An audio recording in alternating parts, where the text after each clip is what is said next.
Hello সবাইকে। এই ভিডিওগুলো আজকে 2-3 দিন ধরে শুধু দেখতেছি আর অনেক মন খারাপ লাগতেছে। দেখেন আমরা মানুষ কতটা একজন আরেকজনকে ভালোবাসে। নৌকা রওনা দিতেছে হচ্ছে নোয়াখালীর উদ্দেশ্যে, মানে ফেনীর উদ্দেশ্যে।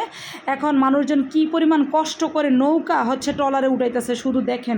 আমি এই ভিডিওগুলো শুধু দেখতেছি আর দেখতেছি, আমার এত খারাপ লাগতেছে। পরে ভাবলাম আপনাদের সাথে আমি একটু শেয়ার করি। দেখেন মানুষের কষ্ট দেখে নৌকা উঠানো ট্রাকের মধ্যে চারটিখানি কথা না, কিন্তু দেখেন কি পরিমাণ কষ্ট মানুষ করতেছে। আমি শুধু আজকে 2টা দিন ধরে দেখতেছি কত ট্রাক যাচ্ছে নৌকা নোয়াখালীর উদ্দেশ্যে, কুমিল্লার উদ্দেশ্যে। নৌকা কিন্তু অনেক ওজনের একটা জিনিস, তাই না? আল্লাহ তালা এই ভাইগুলাকে যাতে আল্লাহ তালা ভালো রাখে, সুস্থ রাখে, এই দোয়াই করি। কারণ এই ভাইগুলো অনেক কষ্ট করতেছে, কারণ নৌকার অনেক ওজন। সত্যি কথা বলতে দেখেন 10-15 জন মানুষ একটা নৌকা ট্রাকে উঠাতে পারতেছে না। আর ট্রাকেরও তো এই ক্ষমতাটা নেওয়ার মতো অবস্থা থাকতে হবে। তারপরও যে মানুষ যেভাবে পারে, যে অবস্থায় মানুষ তো হেল্প করতেছে, এইটাই কিন্তু অনেক বড় একটা পাওয়া। এর থেকে আর কি হইতে পারে বলেন? নোয়াখালীতে বা কুমিল্লাতে কয়টা নৌকা আছে? আশেপাশে ডিস্ট্রিক্ট থেকে সব নৌকা ট্রাকে যাচ্ছে। আর এদিক দিয়ে অবস্থা দেখেন পুরা হচ্ছে বাড়িঘর সব ডুবে গেছে, শুধুমাত্র টিনের চালটা দেখা যাইতেছে। হায় আল্লাহ, তুমি আমাদের দেশকে রক্ষা করো এই অবস্থা থেকে। আল্লাহ পাক জানে এই অবস্থা থেকে আমাদের কবে রক্ষা করবে। এদিক দিয়ে আবার দেখতেছি কি ওই যে গাছ ভেঙে গেছে, এদিক দিয়ে হচ্ছে গাছের মধ্যে আটকায় গেছে 2 জনকে। এখানে আবার অন্য মানুষ গিয়ে ওদেরকে উদ্ধার করতেছে। হায় রে আল্লাহ, এখন মানুষের কি অবস্থা। আল্লাহ তুমি সবাইকে হেফাজত করো, তুমি সবাইকে রক্ষা করো। দেখেন ওনাদেরকে তারপরে অনেক কষ্ট করে রক্ষা করছে। মানুষের জীবন এই একটু কষ্টে, এই জীবনটার জন্য কতটা কষ্ট করতে হয় চিন্তা করেন।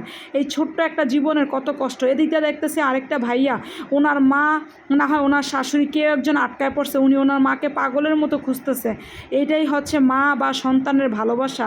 দেখেন তারপরে দেখলাম কি ওনাকে উদ্ধার করতে পারছে। এটা দেখে অনেক ভালো লাগছে যে না, একটা সন্তান তার হচ্ছে মাকে উদ্ধার করে নিয়ে আসতে পারছে। আল্লাহ সবাইকে হেফাজত করুক, সবাইকে ভালো রাখুক, এই দোয়াই করতেছে। ওই যে বাঁশ ধরে ধরে মাকে উদ্ধার করে নিয়ে আসতেছে। এইগুলা দেখার পরে বলেন কার না খারাপ লাগে? এত বয়স্ক একটা মানুষকে তারপরে উদ্ধার করতে পারছে। এদিক দিয়ে উনি বলতেছে হয়তো ওনাদের বাসার সবাই ওই যে গড়ের উপরে, যেটা গ্রামের বাড়ি গড় বলে, গড়ের উপরে সবাই উঠে গেছে, ওই ছাদের থেকে সবাই নামাইতেছে একটা স্পিড বোট গিয়ে। এইগুলা কষ্ট কি দেখা যায় বলেন? এগুলা চোখে দেখা যাওয়ার মতো কষ্ট না। হায় রে আল্লাহ, মানুষের যে কত কষ্ট হইতেছে। শুধু দোয়া করতেছে আল্লাহ তাআলা সবাইকে যাতে হেফাজত করে, সবাইকে যাতে ভালো করে। আর এই বন্যা যাতে আমাদের বাংলাদেশ থেকে বন্যাটা হাত থেকে যাতে সবাইকে রক্ষা করে। আমরা শুধু টিভি চ্যানেলে দেখতেছি, খবর দেখতেছি, ভিডিও দেখতেছি, বাট আমরা তো সরাসরি এই জায়গাটা ফেস করতেছি না।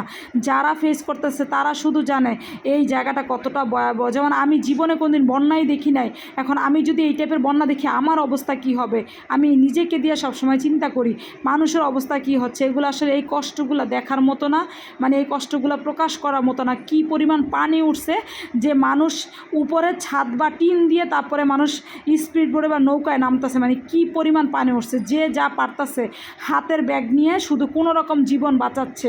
এটা যদি একটু হচ্ছে আমাদের ভারতের সরকার বলতো যে পানিটা ছাড়বে, তাহলে অ্যাটলিস্ট মানুষগুলা একটা ঘন্টাও যদি সময় পাইতো নিজের গুছানোর মতো, তাও সময় পেত। মানুষরা তো কোনো সময় পায় না। আল্লাহ সবাইকে হেফাজত করুক, সবাইকে ভালো রাখুক, সবাই সবার তরফ থেকে দোয়া করেন, আর যে যতটুকু পারেন সাহায্য করেন।